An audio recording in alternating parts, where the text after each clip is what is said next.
Welcome to Taking Healthcare by Storm Industry Insights, the podcast that delves into the captivating intersection of innovation, science, compassion, and care. In each episode, Quality Insights Medical Director Dr. Jean Storm will have the privilege of engaging with leading experts across diverse fields, including dietitians, pharmacists, and brave patients navigating their own healthcare journeys.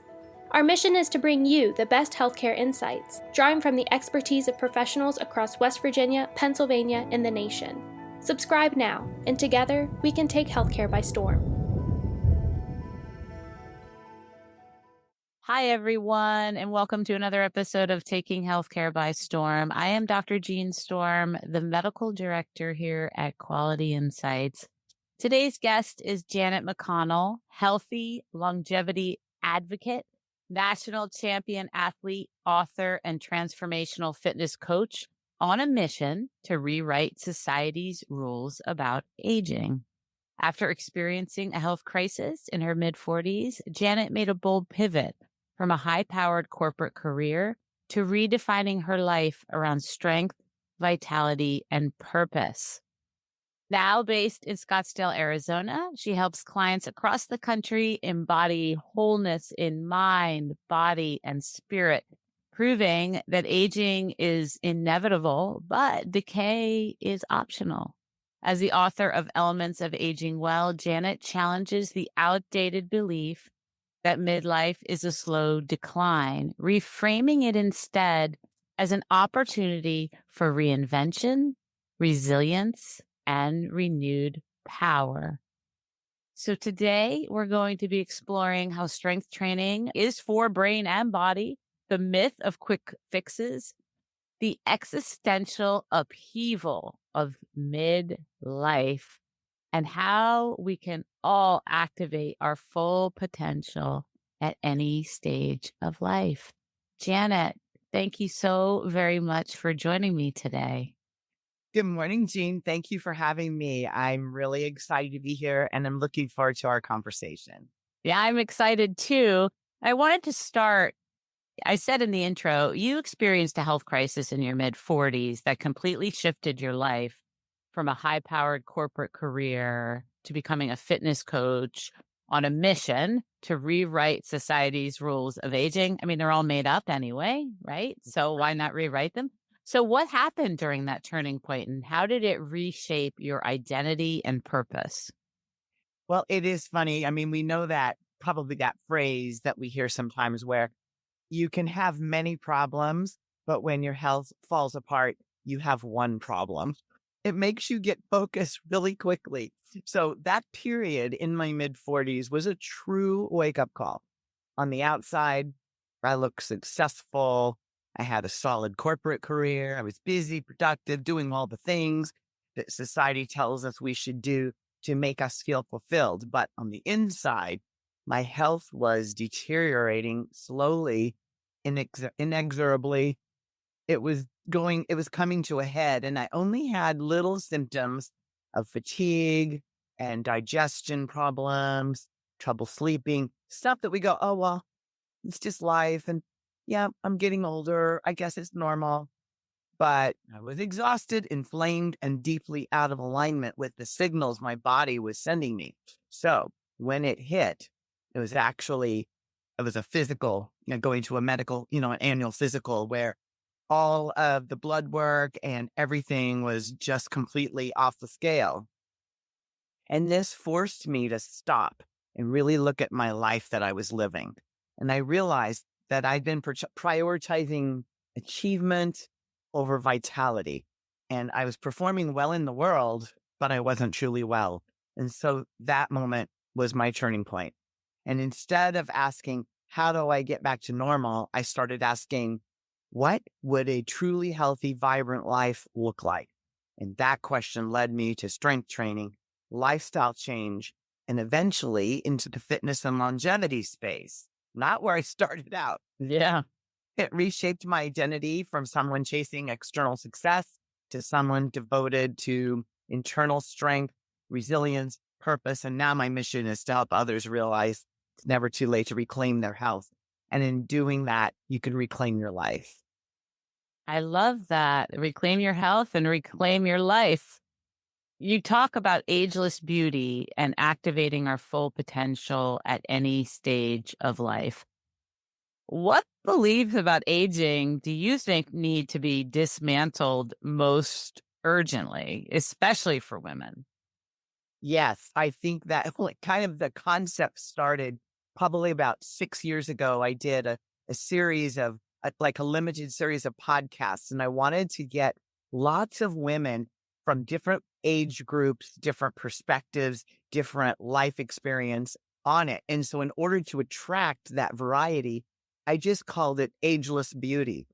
And I got the most amazing responses from women when I would ask them, what to you is ageless beauty? I had a yoga instructor who knocked it out of the park, and she said, ageless beauty is when you peel back all the layers and all the pieces that aren't you. And what's left is your ageless beauty. But I would say one of the most damaging beliefs is that aging is a slow, inevitable decline, and that women in particular become invisible or less valuable as they get older. We've been conditioned to think that youth equals worth. And, oh, you look really good for your age. It's always that little sideways kind of like compliment, but it's not quite the compliment that was intended. So the wrinkles appear, the hormones change, energy dips. Many women interpret those things as personal failures instead of natural transitions. And another belief that needs to go is the idea that we should take it easy as we age. So, first of all, we have the physical manifestation of what aging can look like, and then also what we do in our behavior and our mindset. So, in reality, our bodies are incredibly adaptive. And when we give our bodies the right kind of challenge and our minds the right kind of things to solve, especially strength training and doing new things, doing hard things, everything responds with more strength, more cognition, better mood, greater independence. It's kind of like insurance for the future. So aging is not disappearance. It's an invitation to become even more powerful, more authentic, and more purposeful if we choose to engage it in that way, because it is a choice. Yeah, definitely. I don't think people understand that, but it is a choice. Your coaching philosophy centers on embodiment of wholeness, mind, body, and spirit. So those are, words. And I always say the menu isn't the meal. So what does that actually look like in practice? And how do you help clients move from fragmented self improvement to a more integrated style of living? Oh, I love that. Menu is not the meal. Can I steal that? Sure. That's great. I love sayings like that because they kind of shock the thinking for a minute and make you think about things differently. So, embodiment of wholeness means that we stop treating ourselves up like a collection of problems to fix. I mean, I think we all catch ourselves doing that sometimes. I need to lose weight. I need to reduce stress. I need to fix my sleep. It's all these different things, right? But the body and the mind don't operate in isolation. Everything is connected. So, in practice, wholeness looks like moving your body regularly, especially with resistance training and cardio, nourishing yourself with real food, whole foods, prioritizing your sleep hygiene, making sure that you're doing as many things as you can to support that process, managing stress, being aware when you're ready to go off the rails and do your deep breathing and your meditation and your journaling and whatever it takes to bring that mindset back to even, and staying socially and mentally engaged, not walling ourselves off, which is easy to do nowadays in our digital world. So with clients, I don't just hand them a workout plan or a meal plan. I help them build a lifestyle structure that supports their whole being. We look at their habits, their environment, their beliefs, their daily rhythms. So the goal isn't perfection, it's integration so that their choices reinforce each other instead of competing with each other. That makes complete sense. I mean, and it's very simple and common sense, common sense wins. So you are a national champion athlete. And as I said, longevity advocate. How do you explain the role of strength training, not just in physical appearance? I mean, everybody, wants to have buff arms and a six pack, but where does strength training play a role in mental strength, cognitive health, and life fulfillment overall? Yeah, that's a good point because I think the first half of our lives, we're concerned about our looks and wanting to, have a beach body and all of those things. Well, as it turns out, anybody any age, who takes care of themselves looks amazing. And that can look different at different ages. But strength training is one of the most misunderstood tools in the wellness world. Many people think that it's about vanity or gym bros and getting all bulky and muscular, looking to look a certain way. But the real magic of strength training is what happens beneath the surface. Because when you stimulate muscle growth, you support your metabolism health and your independence as you get older rather than becoming more sedentary. You improve insulin sensitivity, so your metabolic health has a better chance of having a good foothold. You release beneficial brain chemicals for mood, and also you increase the blood flow to the brain, including when you work your large leg muscle, especially. Those they're your big engines, right? And those help you release something that you need for brain health. It's called BDNF, brain derived neurotropic factor. And this is miracle grow for your brain. And what it does is it doesn't stop at your neck. It goes into your brain where all those neurons are, and it helps to keep them healthy, keep connection synapsing, taking out the trash, making sure that you're cognitively healthy and sound, along with the blood flow that is increased. So you build resilience physically and mentally. And there's the brain health part with dementia and Alzheimer's being on people's minds these days. But there's also a psychological component because when someone picks up a weight they never thought they could lift, something shifts in their identity. They begin to see themselves as capable and strong and adaptable. It's almost like that weight room experience is a microcosm of where you go the rest of the day. Because when you do something that you've never done before in a 5 or 10-minute moment, and then you go into a tough meeting or a difficult conversation or having to hold space with someone who's going through something, you are better equipped to do that because you have already done something hard. So strength training isn't just about building muscle. It's about building a stronger life. Yeah, and I think people don't often think about that as it, really not just making you strong, your muscles stronger, but improving your brain health. So therefore you can function better in your life overall. So in your book, Elements of Aging Well, you describe midlife as more than a crisis. It's an existential upheaval. And I love that. I feel like there's so many opportunities in upheaval. So what makes this phase so destabilizing? And how can people navigate it with resilience instead of fear? Yeah, fear is the thing to be able to work around because upheaval isn't always a bad thing. It just sounds dramatic, and it is. So midlife is destabilizing because it strips away illusions. In our younger years, we often operate on autopilot. We're following scripts about career, family, success, identity. We follow, what we were taught as children, what we see our peers doing, what our mentors are coaching us for. But by midlife, a lot of those original scripts stop working. And that's what's such an upheaval. I've always just been able to, skip dinner and then my jeans fit the next day. That's a silly example, but it says what used to work when we were 25 does not work at 45. In fact, it makes it worse. So the body does change.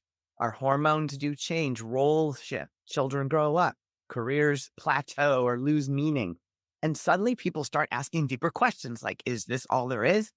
Who am I now? And what really matters? That can feel like a crisis because the answers don't just come out of instant questioning. But it's also an opportunity. It's a chance to consciously redesign your life instead of unconsciously repeating patterns.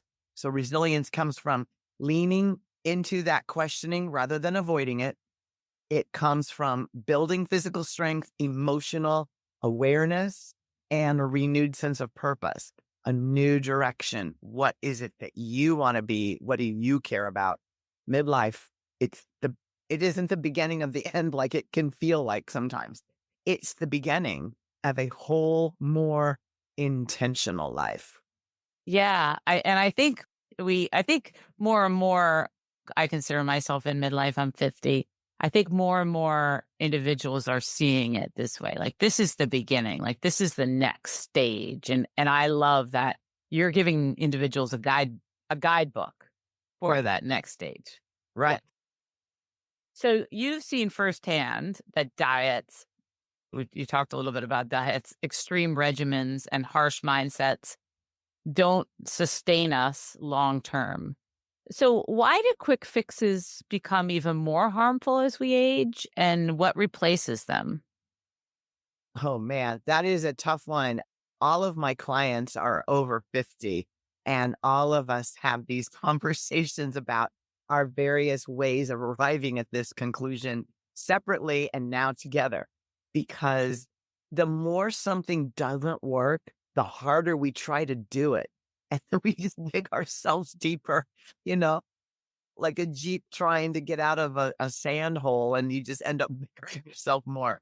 So as we age, our bodies become a lot less tolerant of huge extremes. So crash diets, punishing workout regimens that are just over the top, and harsh, no pain, no gain mindset, it can really create stress. And in the younger body, that stress gets buffered by strong hormones and quicker recovery. We have that forgiveness and vitality of youth. But after 40 or 50, it's almost like biology says, you're smarter than that now. You should know better. So those strategies increase inflammation, disrupt hormones, reduce muscle mass because crash dieting, you don't just lose fat, you also lose muscle. It slows down the metabolism because muscle takes more calories to maintain. So you lose muscle, your basal metabolic rate slows down. So then when you do eat a healthy meal, you're more likely to save more of it as fat. Damages the joints and connective tissue, which leads to injuries and feeling of like, oh, I'm falling apart. What replaces fixes is something I call consistency.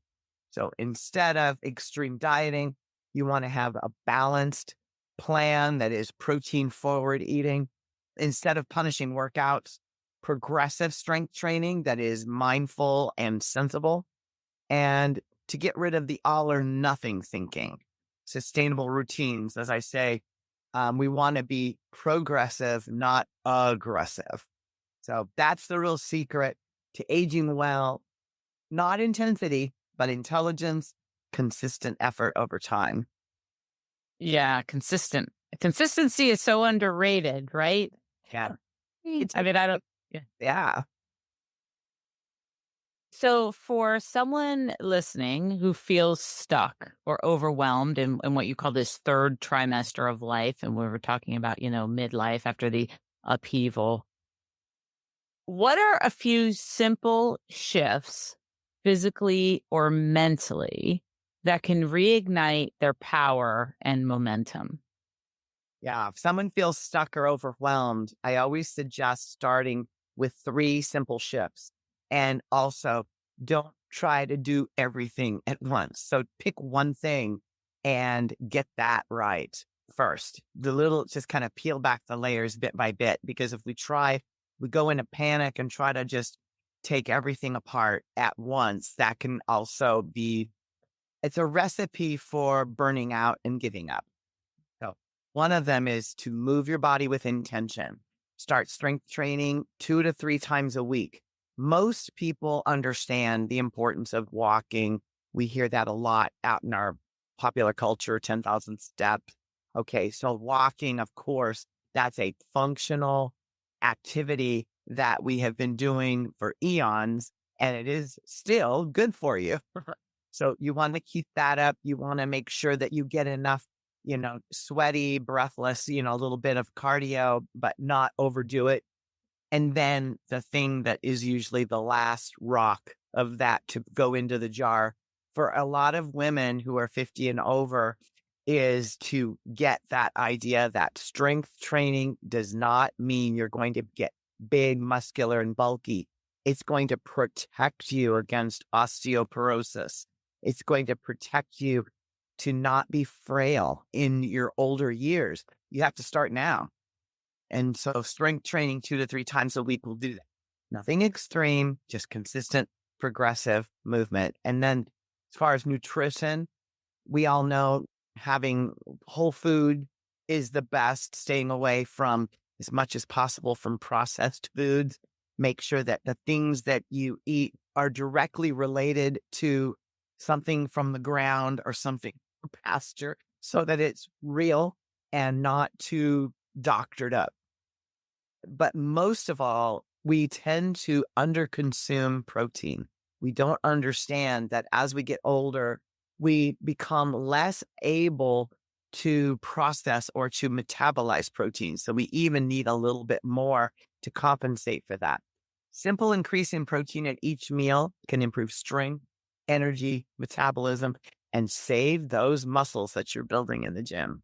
So the third one that's, I don't know if this is easier or harder for people. It depends on probably your personality, but do one hard thing every day. Not something overwhelming, just something outside your comfort zone. If that means taking a new route to work, if it means being able to learn a foreign language, or just something where your brain is like, whoa, what is going on here? A challenging workout, being able to learn a skill or something like that is very important. Do one hard thing every day. That daily dose of challenge keeps your body and your brain alive, and it sends that emotional message. I'm still in the game. Yeah, I love that. I love doing one hard thing every day. I mean, that's, you get it done. And I had my workout this morning and it's hard to get started, but like once you do it, it's like, oh, I did it. Right. And it's like you come on the other side and you feel so much better. So doing that hard thing, I recommend first thing in the morning. I think it's a good time to do it, but anytime, right? I agree. Yeah. Where the day takes over. Yes. So my last question, and I ask this of most guests, if you were in charge of healthcare in the United States, how would you redesign the system to prioritize prevention, vitality, and thriving relationships, not just disease management, which is what it is now? Right. Yeah. If I could design the healthcare system, I would shift the focus from disease management to health creation, for sure. Getting out in front of and building those habits that take disease and illness out of the equation, except for the occasional bump in the road. Right now, we wait until people are sick and then we manage the symptoms with medications. That was the story even back 20 years ago, where I had this. Well, actually, it's longer than that because I'm going to be 70 in a couple. Oh, wow. You know how you think about, oh, back in the 90s, that wasn't that long. Oh, it was a long time ago. But I would say that was what the doctor did first when I had high blood pressure, high cholesterol, high triglycerides. He slid a stack of prescriptions across the desk at me, never asking once, how are you sleeping? What are you eating? When and how are you exercising? Never came up. And that's when I pushed back, which, taking us back to the beginning of my story, that's how I became what I am now. So right now, waiting for people to get sick is not the way to go. I would integrate strength training and movement as a standard prescription. Everybody. That is very important. I would provide nutrition and lifestyle education as core healthcare services so that the general public owns it and knows it and recognizes it, making sure that how they provide for themselves and their families for the next generation to have that foundation education. And I would incentivize prevention rather than procedures, because right now there is money to be made in illness. There is money to be made in disease and injury. It's a big moneymaker. It does not make money to never be sick right now. So we want to find a way to incentivize prevention and to create community-based programs that build social connection and physical activity together. Because one of the aspects of healthy aging beyond exercise and nutrition and sleep, the mental health and the emotional health aspect is profound. That we need community, we need interaction with our fellow family, friends, and, outside of and acquaintances, so that we have a feeling of connection as humans. So there's some of that happening now. That's starting to kind of come into the fore, but we need more of that, building social connections and doing the physical activity while you're together. 2 for 1. So health doesn't happen in a doctor's office. It happens in the kitchen. It happens in the park. It happens in the gym and in the living room. And systems should support people where they actually live their lives. Yeah, it makes complete sense. And I agree with you. And I hope you get your chance to be in charge of healthcare in the United States. I think we'll all be healthier and happier, right? Yeah, I think it's almost like a grassroots movement, because there's people like you and I who are definitely aware of these things, and there needs to be more and more people talking about it, and in our own circle of influence, being able to educate and encourage and provide ways for people to do all of these things. Yeah, absolutely. So if people want to learn more about you and your book and what you're doing, how can they find you? How can they find more information about you? Well, one of the most vibrant ways that I'm interacting now is I have this exploding YouTube. This surprised me. It's just a little over a year old, and I already have almost 6,000 subscriptions. I mean, people are just flocking and they're saying, Janet, thank goodness I found you. There's no good, because a lot of the influencers out there are young, and they're not wrong about what they're saying oftentimes, but they don't speak to the older individual who's kind of 50 and over. And so I would say that would be the best place. So my YouTube channel is called Aging Strong for Life. You can either search that in the YouTube channel search bar, or just Janet McConnell, and that'll come up. And then the other way is my book is called Elements of Aging Well, My Journey So Far. And you can search for it on Amazon, and or just search Janet McConnell, and that will come up. Sometimes it's the easiest just to remember one name and search for it. So those are the 2 most, I would say, active places where you can learn more about my message or interact with me in social media. Excellent. I hope everyone out there does it. It's well worth it. It's changed your life. Janet McConnell, thank you so very much for joining me today. I really enjoyed the conversation. Thank you so much, Jean. I really appreciate this, and I hope that people will take some nuggets of wisdom with them and improve their lives, because, as you said in the beginning, aging is inevitable. The decay is optional. Thank you for tuning in to Taking Healthcare by Storm, Industry Insights, with Quality Insights Medical Director Dr. Jean Storm. We hope that you enjoyed this episode.